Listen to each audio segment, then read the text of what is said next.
શું તમને periods painful છે અને વિચારો છો કે એની કોઈ ઇમ્પેક્ટ તમારા પ્રેગ્નન્સી પ્લાનિંગમાં પડી શકે છે? તો ચલો,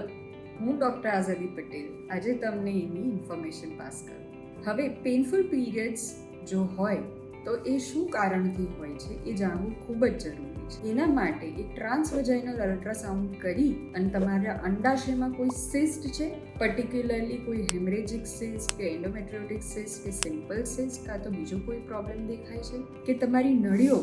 સૂજી ગઈ છે જેમાં પાણી કે ઇન્ફેક્શન એટલે પસ કે બ્લડ ભરાઈ ગયું છે, એ કારણથી તમારું પીરિયડ્સ પેઇનફુલ છે, કે ગર્ભાશયમાં કોઈ પ્રોબ્લેમ છે જેમ કે ગર્ભાશયમાં ગાંઠો કાં તો ગર્ભાશયની દીવાલ ખૂબ જાડી હોય કે ગર્ભાશયમાં સોજો હોય કાં તો ઓવરઓલ ગર્ભાશય અંડાશય અને નળીઓમાં સોજો હોય જેને કહેવાય પેલ્વિક ઇન્ફ્લેમેટરી કન્ડિશન્સ કે ડિઝીઝ, કે તમારું ગર્ભાશયનું મુખમાં ચાંદુ પડી ગયું હોય કે ગર્ભાશયના મુખમાં ઇન્ફેક્શન હોય જેને કહેવાય નેબોથિયન સિસ્ટ, જેના લીધે મુખનો દરવાજો બંધ થઈ ગયો હોય જેને કહેવાય સ્ટીનોસિસ. આ બધા રીઝન રૂલ આઉટ ટ્રાન્સવજાઇનલ સોનોગ્રાફીથી કરવા ખૂબ જ જરૂરી છે. જો આ બધું જ નોર્મલ હોય તેમ છતાં બી પીરિયડ પેઇનફુલ હોય તો એ સાઇન છે કે તમારું બીજ ટાઈમસર બની અને છૂટું પડે છે, એ કહેવાય ઓવ્યુલેશન, અને એના લીધે થઈને તમારું પીરિયડ પેઇનફુલ હોય છે અને એ નોર્મલ સિચ્યુએશન ઓર ફિઝિયોલોજિકલ સિચ્યુએશન છે.